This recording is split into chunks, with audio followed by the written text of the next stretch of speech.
Hi, everyone. Welcome, welcome, welcome. I can see the attendees are pouring in, so I'm going to give it another minute or so for everyone to get yourself situated. But thank you so much for joining us today.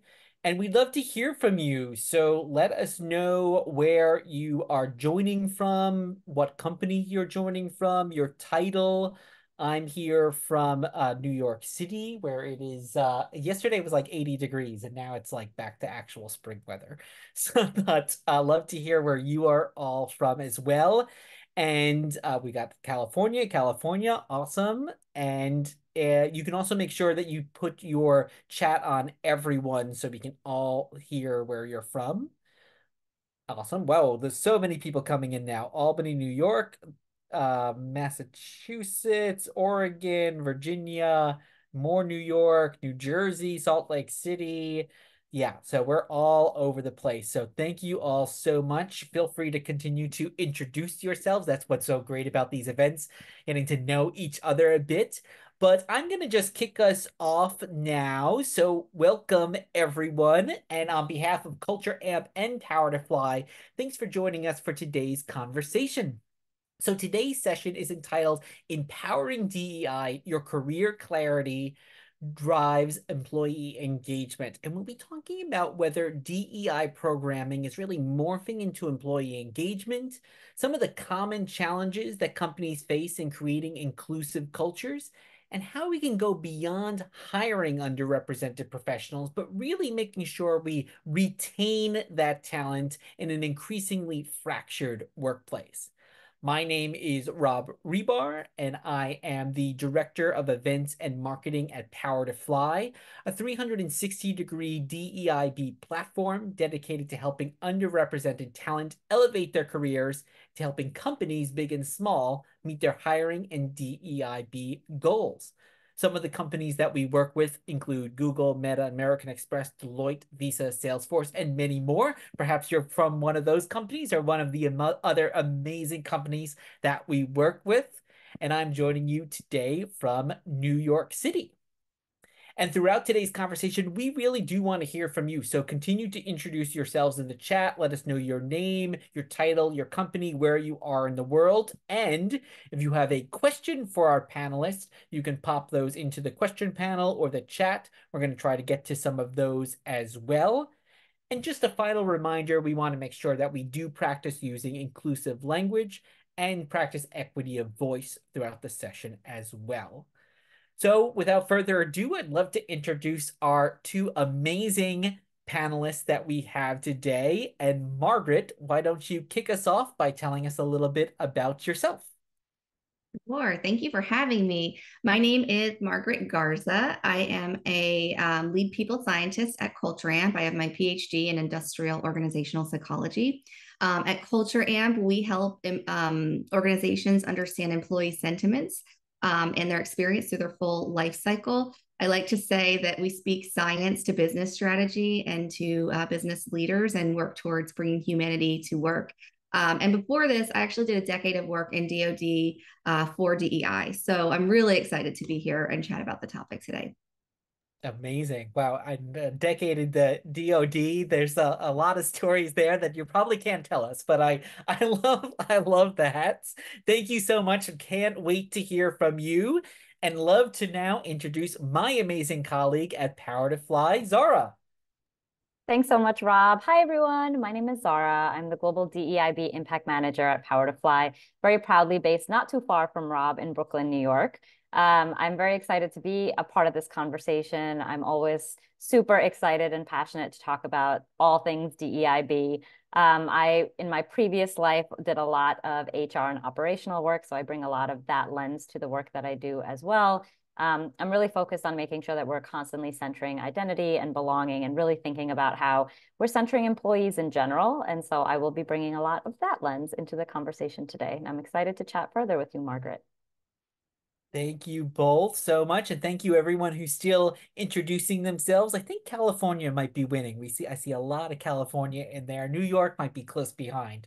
So thank you all for being here and for introducing yourselves and for our amazing speakers to introduce themselves.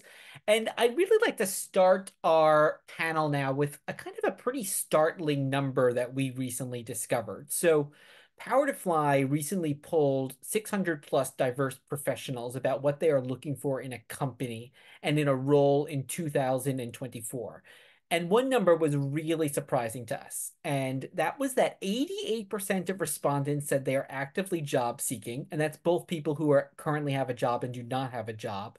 And then the really shocking number is that 83% said they are considering quitting their current role this year. And that's for a number of reasons, from pay to lack of opportunity to wanting a more flexible schedule and so on. So 83%, that's not just like a couple of people, that's like almost everybody, right? So Margaret and Zara, I'd like to hear from both of you. Do you find this number surprising? And what does this initially tell us about the state of the workplace today? Margaret, why do you kick us off? Sure. From my data geek numbers perspective, I get excited when stats come to the table. The number itself is pretty high, and when I hear a number like this and the question and the wording that you all used, the first thing that popped up in my head is: are these respondents thinking in terms of short-term commitment or long-term commitment? And either way, we're hearing loyalty is down. And so I would ask a couple of follow-up questions of these people. And when we're following them through their actual decision making is this voice, or is this actually going to translate into exit? And if it's voice, I'm not super surprised. So many of my clients right now, and what I'm seeing in our overall engagement data, the commitment is trending slightly down, short-term and long-term, and motivation is as well, because of so much organizational change that folks are experiencing. Now, if this translates into actual exit and turnover, then a couple of things really stand out. And first of all, organizations are not going to want to be revolving doors. So they're going to want to think about that. And so that first means thinking about how much of this attrition is regrettable. And then, really appropriate for our conversation today, is how does that impact their DEI strategy for retention? And so that's like the big implication if we are seeing this translate into exit. I love that kind of regrettable transition is like a great phrase that I think like we can really work in there. Because of course, as you said, some people are always going to change, but then there's all those other people that we really can retain. And I think a core part of it, as we're going to discuss, really is DEI strategy and employee engagement in general. But Zara, I'd love to hear your thoughts on this. 83% who say they might quit their jobs this year. Yeah, so I mean, I know a short while ago there was this real topic of conversation called like the Great Resignation, right? And that was like everyone was talking about it. And I think it's really important to just like over time look at historically what's been happening, right? So we had a pandemic, we're still kind of in the pandemic, right? With COVID, that really shifted a lot of people's relationship with their workplace, right? It really forced people to kind of reevaluate what they're willing to sort of put up with when it comes to the workplace and their company and their employer. And so we saw a lot of shifts happening that resulted in people almost reevaluating how they view their work, right? And I think, at the end of the day, I'm not surprised by that number because we've been seeing the shift happening over the past few years now, right? Where a lot of folks are looking for something very specific out of their company. They're looking for more of that flexibility.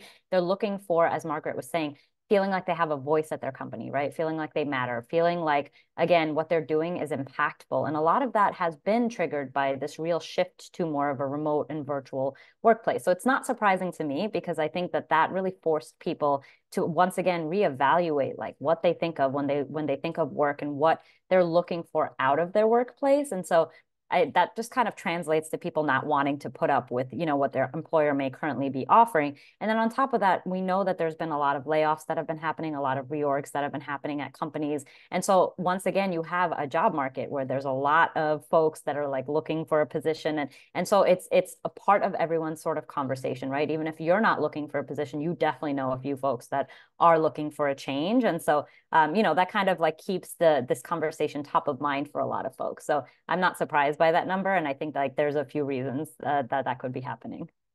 Yeah, I think you're right. The ramifications, the ripples that came out of COVID, that came out of a lot of the social justice movements that we saw happening around the same time, those are still happening now. So there's a lot of the, and in fact, I think in some cases it's only really occurring now. Sometimes I think it's after these pandemics, these big things, and things settle down and people are really starting to reevaluate more. So thank you both for your thoughts. And I'm seeing people are really active in the comments. Leica is adding that their company only had 1% or less attrition over the past 3 years. So you can see, oh, you're beating the industry trend here based on what we are hearing from folks. But Margaret, you mentioned data before, so let's go into that data a little bit more. And my question for you is, how can data analytics be effectively utilized to identify gaps in diversity, equity, and inclusion within an organization? And can you provide any examples of specific metrics or KPIs that companies should really be tracking to measure the effectiveness of their DEI initiatives? Yes. Yeah. This is such a hot topic right now in industrial organizational psychology. We just had our conference.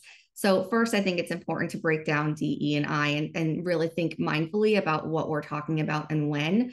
One thing that I like to say often is design determines measurement. And so thinking about what you're trying to accomplish and being really intentional with what that measure or that metric is supposed to be doing. So from a diversity lens, most folks have this by now. That's the numbers, and folks know what their headcount is. And hopefully they're also looking at intersectionality, right? That's our goal. But also going deeper than that to equity and inclusion or any of the other letters that we are talking about, we need to think about how can we measure that. And this is somewhat challenging. So there's a group of folks who really are passionate about making sure that we're looking at the behaviors that happen in the organization. And then there's another group, and actually probably the majority is about perceptions because it's often a little bit easier to capture. So for behavioral metrics, people are all still in the midst of trying to find ways to capture inclusive behavior in the workplace. And sometimes this can look like passive metrics, like evaluating meeting invites and looking for systemic differences in who and who is not left off of meeting invites. So the benefit to this is that we're actually seeing behaviors that we can correct and change. The challenges to this approach is that it can be a little like a big brothery. It can feel a little invasive. So the other side of this is looking at perceptions. I like the idea of looking at perceptions, number one, because I'm from Culture Amp and that's what we help folks use, but also because perceptions are important for impact. And, with behaviors, it gets into like intentions, and with the perceptions, capturing the perceptions and really understanding minoritized groups and how they are perceiving things. This is where we can really start to a conversation around the work. And so how do we measure this? This starts with having a robust measure of what inclusion means and a good definition. And then also having important drivers that an organization can change, levers an organization can pull, and then bringing those drivers and that measure of inclusion into a survey and looking at this through all of our lenses and intersectionality to see where are we having a differential experience within our organization and which of those drivers matter the most for inclusion. So we do this through statistics and driver analysis. When we get to the action side of the house and like KPIs, the one thing that I recommend like the most is not shooting for a number of change in your survey. Don't say, I would like my inclusion score to be 72. This is very arbitrary. Numbers change. This also leads a lot of folks I work with to come back to me and say, what's the external benchmark for inclusion for Black females? This is a redirection that I don't like to take. Do you have differential opinions in your group? There are not differences between these groups and how we should be experiencing our environment. So that should be enough to start targeting some kind of initiative. So usually what I would suggest is looking to see that there are no meaningful differences between your groups as an outcome. And then if you really take that a step further, thinking about ROI metrics, because execs want to see ROI metrics. So getting with your TA and saying, what's the cost of a hire? What's the turnover cost? And start to connect these things so that you can really show the business what this work is doing. And then the next step is committing to action in such a way that you're doing things like having exec bonuses tied to your DEI outcomes and seeing where we go from there. Sorry, long answer to a short question on that one. No, no, that's great. And I love that you said perceptions and experience, because when we were polling talent, the majority said, "Oh, I'm still not seeing the impact of DEI be programming, even though companies are actually investing more than ever before in that programming." So I think there is a disconnect between what companies are often doing and that how that experience then trickles down to the employees who are actually there, or the perception at least that's there. And I love that you said, oh, let's not define it as a specific number necessarily, but really kind of look in some of these other metrics. And you also, you use the word challenge, and Zara, I'd love to like talk a little bit about some of those challenges there. So in your experience, what are some of the common challenges companies face when trying to create inclusive cultures, and how can they overcome these challenges? Oh, it's a long list, right? So I'll try to I'll try to keep it short. But we know, right, whenever we're trying to change anything, like sometimes it can be an uphill battle. So just want to kind of say that up front. But a lot of the challenges that I come across, one of the biggest ones is definitely a lack of leadership buy-in. A lot of times, you might have folks that perhaps don't see the value or don't like really understand the importance of focusing on building an inclusive culture. And I think a lot of how to kind of broach that is showing that this is actually important. So back to what Margaret was saying, right? Advocating and bringing that data, right? Actually showing here is the impact of if we were to shift X, Y, and Z, right? And this is the impact it would have on the company. And so I think sometimes you do have to really leverage the data that you have available to prove that this is actually something that is going to have an impact on the company, a good one, right? As well as like on the employees. And I know that sometimes people can get a little frustrated that they have to like build a business case for DEI, right? And while I agree that it can be frustrating, the reality is that sometimes that is what we need to do. And so I think, again, to kind of bridge that gap, like data can go a long way when it comes to kind of getting leadership on board.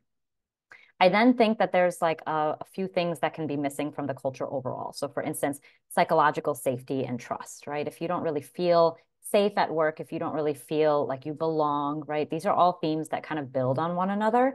And so, if you really don't feel like the workplace is someplace where you can show up as your best chosen self, then it's going to be really hard for you to want to kind of, participate in this culture and in this company. So that is something that we do come across as well, is kind of like having this lack of psychological safety, this lack of trust. And honestly, it's starting to have open conversations, right? That's actually how we start to reverse some of that. Is by having really transparent conversation about where are we as a company, what are folks feeling, how can we actually shift some of these mindsets and these sentiments. I think a lot of times folks are so scared to have the conversation that they don't have any conversation, and then it just ends up perpetuating this sort of like atmosphere where people don't feel like they can share anything, right? Where people don't feel like they're being heard or that they have an opportunity to share anything. So that's definitely another big one. And I do want to also just say, there are a lot of sort of legal challenges that are coming up now, right, against DEI and kind of, in different states, budgets not being able to be put towards this work. And so I think it's always really important to just kind of name that language is really impactful, what language we use, right? And so you can call DEI other things, but the reality is it's really looking at the employee experience, right? It's really looking at how are we retaining our employees and making sure our employees are happy. And so like one of the other challenges that we're starting to see is a lot of, companies that might be based in states where they're not really able to kind of focus on DEI work, right? It's all about, all right, but every company cares about its employees, right? So like, let's shift the conversation a little bit to really talk about what we need to talk about. And so that kind of like addresses it in a completely different way and really pivots the conversation where we need it to go. So those are some of the challenges that we've been seeing come across. There are a lot of other ones, but I'll just leave it there for now. Yes, this whole webinar could just be about the challenges, Yes. probably. And we were actually talking about before we started to go live that, yes, I think you're going, and I kind of alluded to it in my intro, that you're definitely seeing the lexicon maybe change around how you're defining this. At the end of the day, the core mission remains the same, but there might be some of the wording that's changing there. And I love that what Kimberly said in the chat. I feel like psychological safety can really be the core focus, something that really grips impacts on all groups of people. And that's making me think again, to reference the survey I mentioned earlier, when we surveyed folks, 0% of trans or non-binary people who responded said they feel psychologically safe at work. 0%. Kind of makes me think of what you were saying, Margaret, where people want to just have one metric across the board, but you have to realize, oh, just because you get a high psychological safety score doesn't mean that every group within that number is actually feeling safe there. And that's kind of making me think too about just feedback in general here at PowerToFly. We definitely think feedback is a gift. And I'd even love more ways for us to give feedback internally. And Culture Amp, of course, the great thing about Culture Amp is that it's all about feedback. But I'd love for you to kind of tell us a little more. How does that collection and analysis of employee feedback contribute to the effectiveness of DEI initiatives? And what are some of the best ways to practice soliciting feedback? Because that people can be scared to give feedback up, to give it you, especially if you have to put your name on it. Sometimes that can be very scary for folks. Yeah, this is a really good question. So honestly, drawing off of Zara's last response, so much of this is meeting people where they are. And so like with Zara's response about like, what do we call things or how do we say this? Isn't it all in experience or engagement relevant? Yes. And knowing how can we have this conversation in a way that's going to make all parties comfortable. We need the parties who have power to have comfort so that they will do something. And then we also need to have people feel comfortable and safe to respond. And the survey data that we collect or would recommend, I often think of that as a starting point for a DEI strategy. It starts a conversation that's often not being had yet. And the numbers can really be powerful for highlighting a discrepancy. Some of the biggest like CEO eyes I've ever seen are when they see something and I can find the perfect visual to actually show the disparity that is existing. And then that qualitative data that we bring in with it is going to actually bring in the emotional component to like how real this feels and how it actually looks in the language of the people that you're seeing on a daily basis. So bringing those two things together is one way to dislodge inaction and then start to get attention towards your DEI strategy. And so hopefully from something like survey data, you can start to see where those blind spots are and pivot that into like what you're going to do in your plans. And then hopefully that's also what encourages actual sponsorship and dedicated resources and follow-up measures. All of that in our, not this year's survey, but our 2 year ago survey, folks were feeling under-resourced in this area. Nobody has enough to do things that are more than performative. Like they want more resources. And then to solicit this feedback from the employee base, it requires a ton of psychological safety. So I saw that in the chat pop up.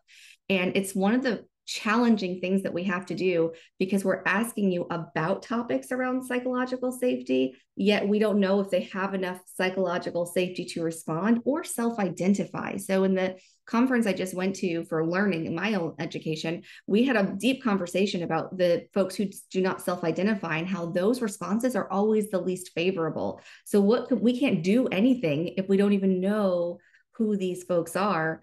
And so from our vantage point, a couple of things that practical recommendations that I like to share with folks is, first of all, let's not lead with a DEI survey if you don't have a mature listening strategy. If your employees are not used to hearing from you and used to seeing you ask questions and used to you sharing back the information and taking action, you need to build that muscle so that they trust your system and trust your process. So do it on engagement where it's safe.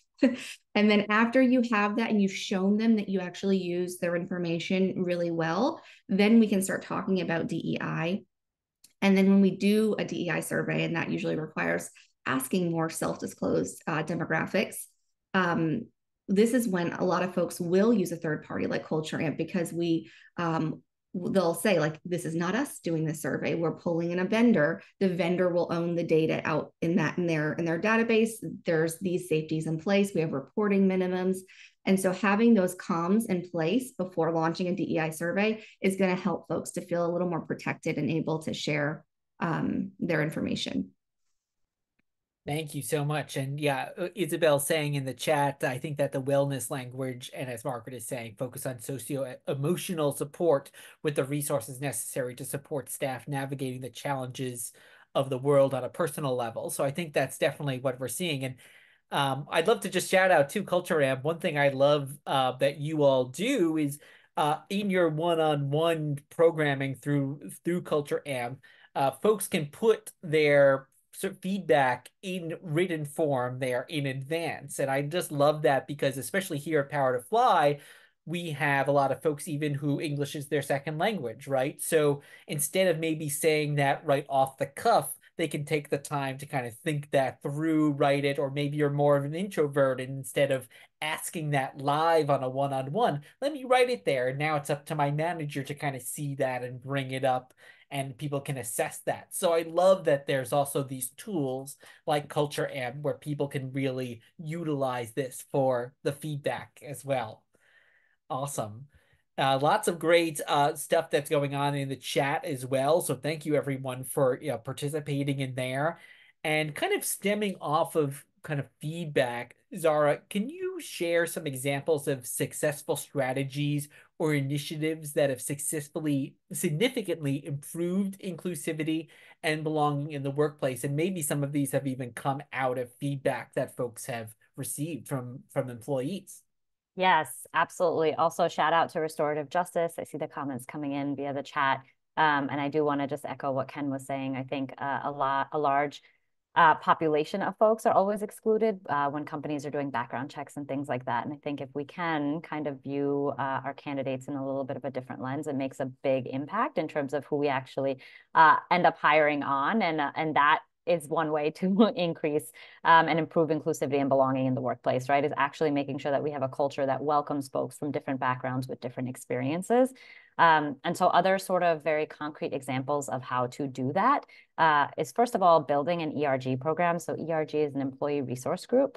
And so a lot of companies are being very intentional about building spaces for certain communities. And I think that type of space, that type of community has an impact on how employees feel about their employer, right? And so you're able to kind of build places or build spaces where people have a place to connect with one another, but also to feel like they belong, right? And also a place to kind of talk things through, to troubleshoot, to make network connections. And so definitely thinking about having sort of those spaces in your company are going to make an impact for folks from those different backgrounds. Also, another sort of successful strategy that we have been seeing a lot of is having a dedicated group of individuals focused on this type of thing, right? So focused on DEI work. So we're seeing a lot of like DEI committees, employee experience groups, like these types of teams coming together to actually focus on this work at their community. And so you have folks that are passionate about this, right? We should absolutely be leveraging them. And that way you're also having folks that are pushing this work forward and it's not just living with one person or two people, right? You're kind of having it be distributed a little bit more across the organization. Also, mentorship and trainings is another really great one because sometimes people just, you don't know what you don't know. And so sharing the awareness and knowledge around things like psychological safety, around things like belonging, what is allyship, right? Some folks, we've heard these terms, but we may not know what they actually entail, what they look like, how they play out in the workplace, right? And this is where having these sort of trainings and conversations around this, increasing people's knowledge base, making sure that folks are starting from the same place. That's how you're going to start seeing the ripple effects through a company culture. Now, I do want to say you can't just stop at trainings, right? You can't just say, oh, we did a training, it's done, right? We have to actually be thinking about what are we bringing back from the training? What are the actionable items that we're actually bringing back into our company culture to make sure that we're not losing these things that we've sort of started learning, right? And mentorship is a big one as well because it really focuses on providing a sort of support and resources and network to folks that may not have access to that otherwise, right? So mentorship is really being able to help people forward on their career path development in ways that they may not have access to otherwise. So I really am a huge advocate for making sure we have mentorship programs at companies as well. And then the last one that I'll just say here is, as I was mentioning before, I think there's a lot of fear, or there can be a lot of fear or anxiety around just having honest conversations. So shifting your company culture to actually being one that welcomes feedback, that welcomes transparency, that isn't afraid of that, that's where you start really seeing people feel comfortable pushing back or raising questions or challenging things, right? And that's where you start to see people feel like they can bring their chosen self to work, right? And so I'm a huge advocate of also not just operating off of a place of, we always want to, toxic positivity is a real dangerous thing, right? We don't want to always be like, we always want to be positive. We want to be real. We want to know what's actually happening so that we can focus and do more of what's going well, but also think about how we can resolve those things that are not going so well, right? So it ends up feeling a lot more, it ends up feeling a lot more genuine. And that's really what we want to orient ourselves towards. Wow, yeah, I love that being that focusing on the real there. And I just so many great things that you mentioned. And I love the emphasis on mentorship. I know our co-founder at Power to Fly said she gets a lot of requests from people saying, "Can you mentor my daughter?" But she says, "Well, only if I can also mentor your son," because she want, you want that cross reference there. And as a queer person, I would love to have a queer mentor, but I would also love to have a mentor from a completely different group that I'm also kind of getting a whole different perspective there. And we had a question I'd love to throw out to both of our panelists here from Ginny in the chat, saying, how do we ensure the emotional and physical labor of marginalized groups since DEIB tends to fall on racialized people? So love to kind of throw that out to anyone who wants to take that. You want to take that, Margaret, or would you like me to? Please, you can start. Okay, sure. Thank you so much for naming that, Ginny, right? I think that a lot of the emotional labor goes unnoticed and unnamed, especially for folks from different marginalized backgrounds, right? So we're constantly educating other people. It's a lot of emotional labor. It's a lot of energy. And there's a lot of burnout associated with it. And so especially if we're thinking about, for example, from the aspect of an ERG program, thinking about how are we incentivizing wanting like having folks actually participate in the ERG program and lead it, right? Is there a stipend we can offer leaders? Is there more access to PD opportunities that we can offer them, right? What are we actually offering folks?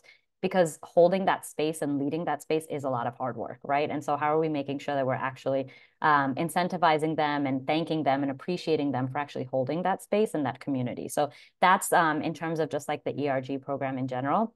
But what I often tell folks is like, if someone comes to you and is asking for information about your background or wants to learn more, and you don't have the capacity, it is okay to say no. Understanding again that psychological safety does play a big part of this. If you don't feel psychologically safe, it's going to be much harder to say no.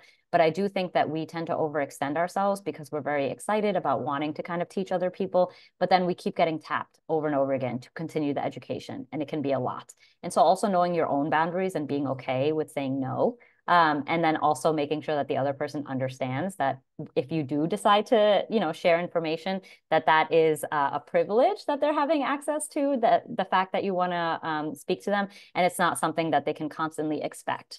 And so I think, again, shifting the narrative a little bit about like what expectations people can have of their peers is going to go a long way for setting boundaries for people. So those are just like my two quick responses. But Margaret, if you have anything else you'd like to add on.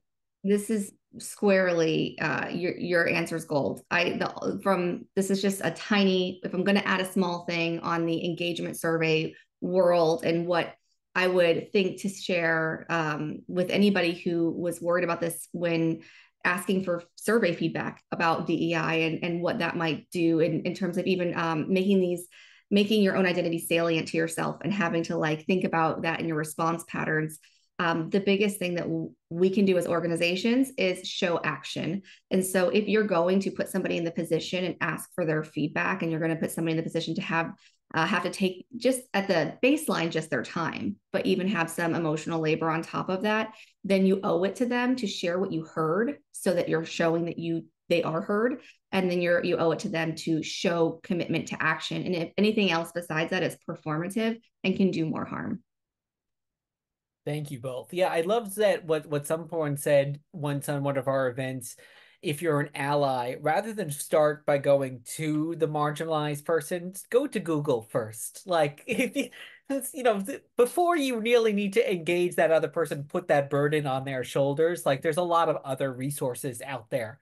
And kind of what you were saying on the ERGs, Zara, I've seen some folks do some really interesting stuff. There was one company that PowerToFly was working with that actually has someone leave their full-time job for a period of time. I can't remember if it was like a half a year or a year, and they just run that ERG full time for that period. So they don't have to worry about balancing their day-to-day with also running. So, not every company can do that. That's kind of the extreme version of maybe offering a stipend, but there's lots of creative things out there that folks can do.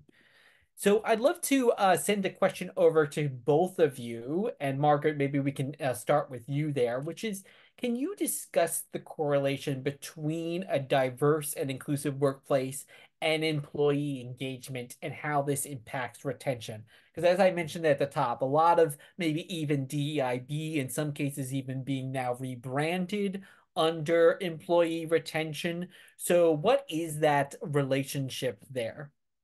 Yeah, so the correlation between inclusion and engagement is a reliably positive, significant correlation. Most of our attitudes, so engagement, job satisfaction, organizational trust, they hinge on inclusion.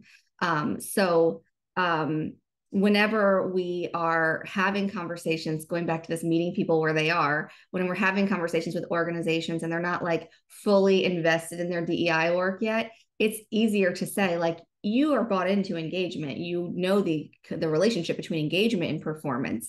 Well, once we start with an engagement survey and we pull in maybe just an inclusion factor and you see the correlation in their data, it's very easy to see that business case that any work you're doing towards inclusion is also helping the things that they're already perfectly bought into. But now you're just doing this with more equity for all and ensuring that you're bringing us all to the same place. And then in terms of outcomes, turnover, yes.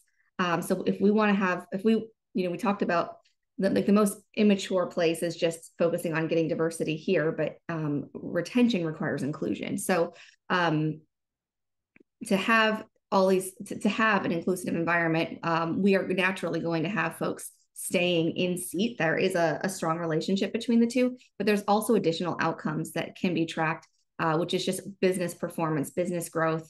And we've also seen relationships between inclusion and innovation, and that's really tied to that psychological safety and that ability to be wrong or raise an idea that could be maybe not the direction because it's experimenting.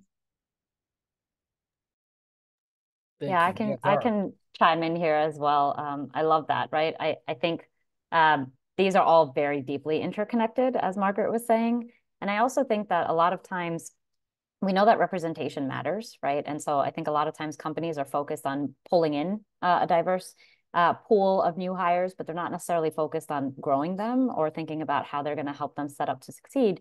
So you're just pulling in a great diverse, hiring pool, and then you're losing folks not soon after because we don't have these sort of supports in place to really help them grow. And so I think when we're thinking about, how do we ensure employee retention, also making sure that our managers are actually being trained on how to manage folks. Because I think a lot of times when people leave a company, they're actually leaving their manager. And so a lot of times, in this case, when we're thinking about pulling in really great folks, but we don't have the people there that like look like them or come from their backgrounds. And so you have managers that are managing people that are from very different backgrounds, very different perspectives and experiences.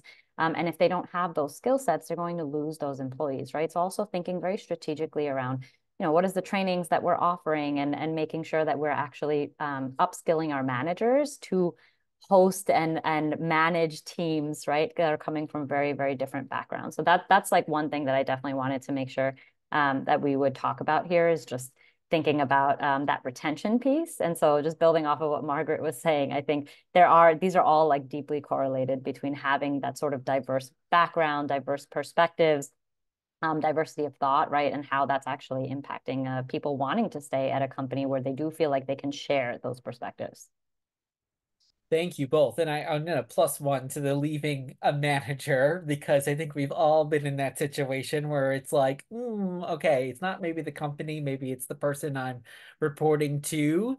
And we had a question in the chat, just what does, DEIB mean? And if we were saying there's always different terms being used, but that's diversity, equity, inclusion, and belonging, which is what the B is standing for. And I think that B is really kind of tied into what both of you were just kind of talking about, that feeling of belonging at a company, of that you really want to stay there. And it's tying into, I think, to a question that Winnie had in the chat, which is, my company wants to work on company culture, but doesn't want to talk about DEIB for fear. How do we separate that? If I want to talk about DEIB and include it, but is getting pushback, kind of talking what we were saying earlier, that there's right now kind of some feelings about DEIB, at least as a term out there, but companies still do want to do the work. So what would you, either of you, say to that? To throw it out to whoever wants to take that one. Why don't you kick us off this time, Margaret? I feel like you and I are so aligned here. So truthfully, and I'm sorry if I'm saying so, because I think you said things and I might be saying your things back to me, Zara. So truthfully, like my personal strategy is I'm always Trojan horsing inclusion in through the guise of engagement. So we start with an engagement conversation, and lo and behold, oh my gosh, when we look at the data and we split it through intersectionality, we're having somebody with a different experience. And then that will let me ask some questions that open folks up to thinking a little more deeply about their own data. And then they don't have all the answers with an engagement survey because we didn't actually measure the things that are going to help those underrepresented groups. So now we'll say, let's actually do a deeper dive with DEI in mind, because you're seeing it already exists for your inclusion or your engagement experiences. And so you kind of get buy-in because organizations know they want high engagement because they believe that that is going to help. It does, right? We've made that tie. And now it's like saying, we really actually have to do some work here. And this is the door we're going to go through now, but we weren't there yet. Yeah, and back to what I was saying before, like language is constantly shifting. It's constantly evolving. And I think sometimes people get really caught up in like, well, we have to use this term or we have to use, this is how we have to phrase things. And what we've discovered is that certain buzzwords will really just put people on the defense immediately, right? And so DEI, unfortunately, has become one of those buzzwords, right? Where a lot of folks are now very scared to say DEI.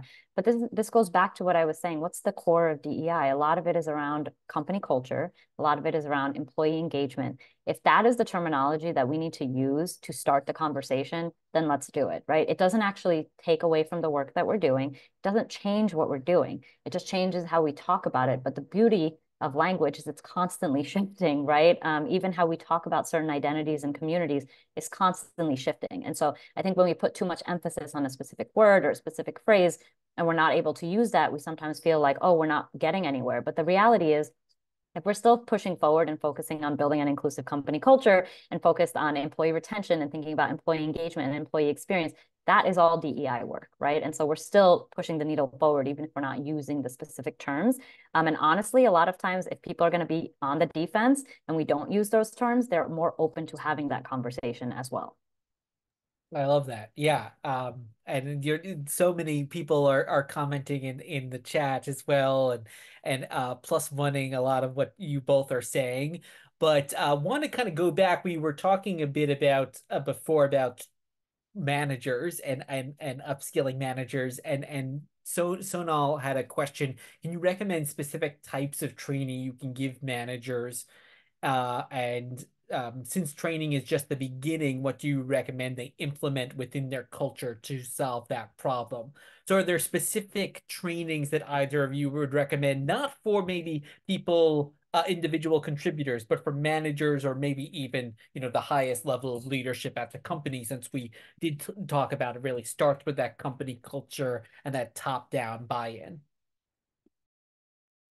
You want to start, Margaret, or do you want me to? This is all, I'm a systems over here. Training is all you, girlfriend. Okay, got it. So I do think that there are going to be more overall topics that are not just going to be for managers, but for everyone. Things like allyship, right? Things like understanding what belonging is, what psychological safety is, all of that, right? So there's kind of like that overall training, but specifically for managers, what I would really think about is how are you managing a team of diverse individuals, right? So that means how are you building an inclusive company culture? How are you building an inclusive team culture?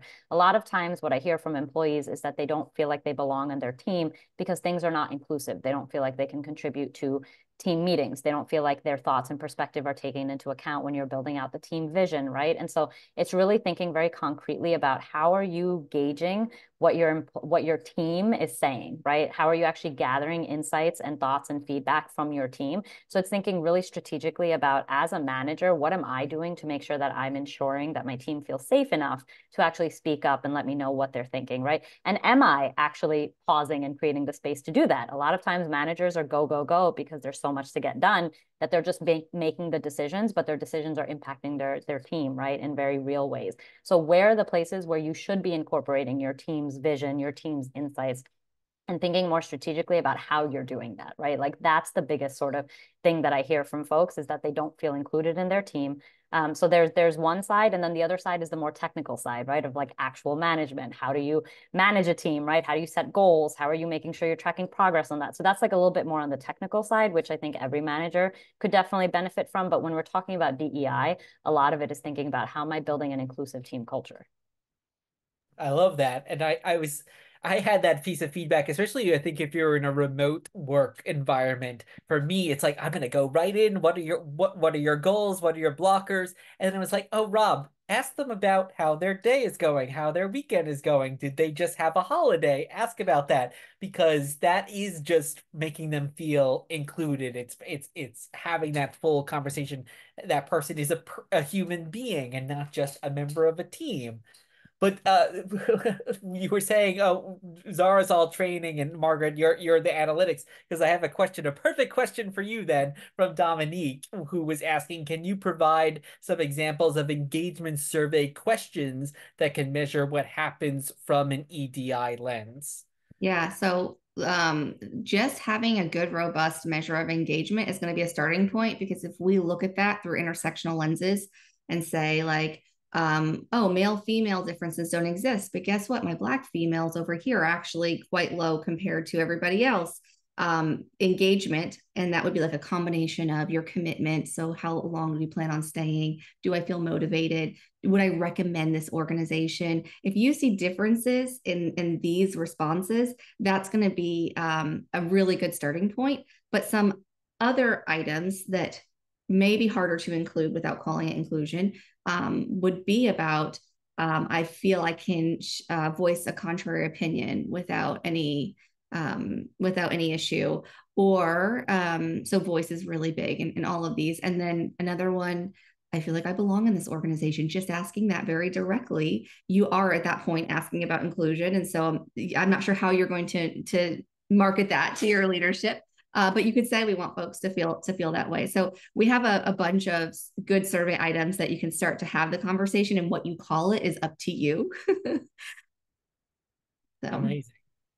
And I had another question for you both about kind of the thing that everyone finds scary, the managers, the individual contributors, and that's the performance management process, right? So wondering really, how can organizations ensure that that performance management process, so quarterly reviews, yearly reviews, even one-on-one check-ins, all that is fair and equitable for all employees, regardless of background or identity. So throw that out to either of you, whoever wants to take that one. Do you care if I start this one, Sarah? Okay. So this is kind of when I initially answered, said I'm kind of like a systems person. So when it comes to those trainings, we're trying to actually work on a person. And so in my perspective, and the philosophy that I'm attending this conversation is that instead of changing perceptions or changing the person, can we create systems that acknowledge that humans bring bias to interactions, and that these systems are so robust that those biases aren't going to break and create equity differences at the end? And so when I think about performance management systems, I think about what can I help as a scientist recommend that's going to make a robust performance system, so that whether or not you do some training on implicit bias, which I have my own opinions about those particular trainings, There are a lot of other great ones. We can still come to this conversation and you can do something fair in spite of yourself, right?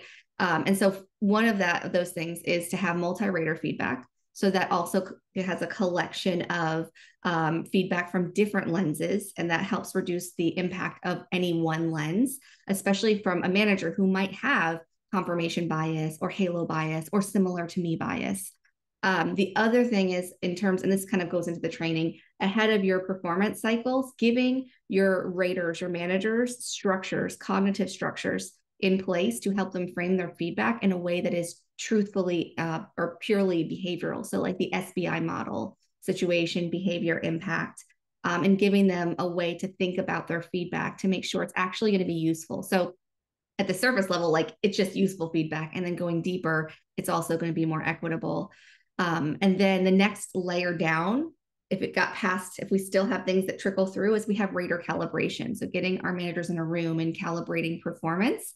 And then if we have bias that creeps through all these layers, so frame of reference training and all of the SBI model and through the calibration, at the very end, we should do a performance equity audit. And so now we're really systemically looking for adverse impact in different groups. So that's kind of like the step-by-step going from the beginning of the process to the end from this vantage point. Zara, what do you think? Yeah, I think that's like spot on, right? It's all about like figuring out, again, on the systems level, how are we actually building as inclusive and equitable a system as possible, right? That's removing as many biases. And so a lot of it comes down to streamlining it. A lot of it comes down to making sure that we are actually asking folks the same questions, right? These kind of small things that some companies take for granted. And so is making sure that like everyone is having a similar experience, similar to how I talk about like hiring, right? Making sure that folks are having a similar experience. Same thing with performance management. The only thing that I would add here is recognizing that people have different needs. So especially if you have any disabled folks, any neurodivergent folks on your team, how are you kind of adjusting this process to make sure that their needs are being met, right? How are we making sure that any sort of accommodations that might be needed by those folks are actually being met in these types of processes? So that would be my only addition, but everything else like +1 to what you said, Margaret. Thank you both. Yeah, so I so many like great action steps that people can actually take away and start implementing at their own organizations. Question from Carolyn or Caroline in the chat, which was, what can be done in environments where people don't feel psychologically safe, they don't trust the organization, and therefore they don't respond to anonymous surveys or engage with feedback channels? So what would either of you have to say to that, where people just don't feel safe, they don't want to participate at all, perhaps? I mean, I can start us off here, and Margaret, I'd love to hear what you have to say too. A lot of times folks just don't trust their companies because they see inconsistencies. And so a lot of times, you know, you see a survey go out, you never hear about it again, right? You see kind of one training happen, you never hear about it or see another one again. And so I think consistency actually goes a really long way in shifting people's mindset when it comes to their company. And so what are the consistent things that y'all are offering as a company, right? Are you offering like multiple trainings? Are you offering multiple spaces for people to engage in? The other thing I would also say is, besides just collecting survey feedback, what are the other types of spaces you're hosting to kind of gather thoughts from folks? Are you doing open office hours, right? Like I've had people in you know, HR roles at companies host open office hours where, again, it can be scary to kind of voice that because it puts a face to your name, right? But having different sort of venues to have these types of conversations. And the other thing I would just say is that consistency piece. Like sometimes it takes a year of someone seeing their company constantly putting on discussions and hosting things for them to even believe that their company cares about these types of things, right? Change takes time. So that would be my like sort of initial response. But Margaret, what else would you add? I couldn't agree more. Consistency. So I think about like from a listening strategy perspective, it is like building a muscle. And so this is beyond the DEI survey. If you want like organizations who are doing their listening strategies well, their employees know when to expect a survey, know when to expect to hear about what was said. They know when to expect an action plan, and then they'll hear their leaders say what they've been working on. And so doing this repetitively in a time period that makes like common sense for everybody is going to help folks start to feel safer over time. And it's not the immediate win of getting your survey feedback done right now, but that's that you have to build that muscle at some point. Mm-hmm. Yeah, and so yeah, Karen is saying consistency is the key in the chat. And I think Suman makes a great point where she's also, sharing what is the goal of these surveys as well. And when will the survey results be shared? I guess, will they be shared is great. So before we run out of time, one final question for both of you, maybe give your abbreviated answers, because kind of summing up a lot of our conversation today, because we hear from the media, we've talked about this throughout this conversation, in wake of the Supreme Court affirmative action decision, there's a trend away from DEI programming in some cases. But yet, when we survey DEIB leaders, 56% said they planned on increasing DEI spend in 2024. Only 9% said they're going to decrease it. So people are still investing in this. That's the key word, investing, right? So where do you see, and just maybe a snapshot version of where do you see DEIB strategy, employee engagement strategy going from here? And do you think it's going to continue to be linked to these other initiatives like employee engagement and hiring based on economic backgrounds, or where do you see it happening, taking this next step? So Margaret, maybe you want to start us off and then go to Zara. Yeah, this is just the work is going to still be here. It's just going to have to change names, and we're going to have to not be sensitive to that happening. That's just going to get into our own way. So it's about being agile and scrappy and being able to find ways to do that work under the guise of different terms. So I like what you said about, will it be hiring under economic backgrounds? Maybe, because it's a proxy variable, or maybe we're saying that the survey question, I feel like I belong here, is no longer inclusion; it's actually engagement. And so we'll just change the name of it. And it's going to make it palatable, and at the end of the day, we'll get there. So I think that our resilience towards that change is really important for DEI practitioners, so that we don't fatigue. Like, you have to just be okay with meeting people in the language that's not going to make them sensitive. Yeah, absolutely. I think I don't see it going any like away, right? I see it kind of continuing to push forward. And I think companies that have cared about this work are not going to stop the work, right? Companies that have like really genuinely care about this work, like they're not going to stop it. And so I think what I see happening is a shift in the language of how we're actually doing the work, but the work itself is going to continue for the companies that actually care about it, right? Because we know that there was like a trend happening, especially after, George Floyd's murder, where like a lot of companies were like, all right, we have to start focusing on this. And then we started seeing over time, right, those companies shying away from that. Like, so that tells me that it wasn't necessarily authentic, right? Or it wasn't necessarily genuine. And so the companies that actually do care about this work, they might shift how they talk about it, but they're going to continue doing the work. And so I still, I'm looking forward to continuing to see companies focusing on this, even if it looks a little bit different or sounds a little bit different. And I think like it's just constantly going to have to be adaptable, but it's always been adaptable. This work has always been adaptable because it has had to be. So I don't anticipate any real changes there. Yeah, it's just making me think it's a marathon, not a sprint. And in a marathon, sometimes you go faster, sometimes you go slower, and you just have to shift with that. And I think the fact that we're basically 200 people watching this chat live, and hopefully many more people watching the recording, shows that people do really care about this issue, and they're still very passionate about it. So thank you both so much for all of your comments today. This was so great. Thank you everyone for listening. Before we wrap up, I just want everyone to take a moment to think about one thing that they'll take away from today's conversation.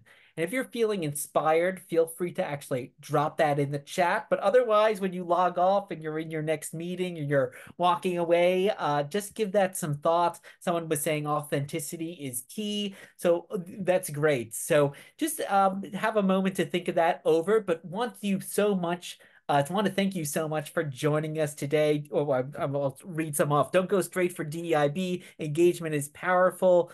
So it's a great thing. So thank you so much. This will be shared as well. So if you want to relive or revisit any of the thoughts that we had today, you'll have that. I know there was a survey that popped up as well. So if you want to get more in touch or learn more about Culture Amp or Power to Fly, we can definitely connect with you also. But thank you again for spending your Tuesday afternoon or morning or evening, wherever you are in the world, with us. And thank you to the amazing Culture Amp team for having us at Power to Fly join you today. But thank you again. Have a great rest of your day, and we'll talk to you again soon.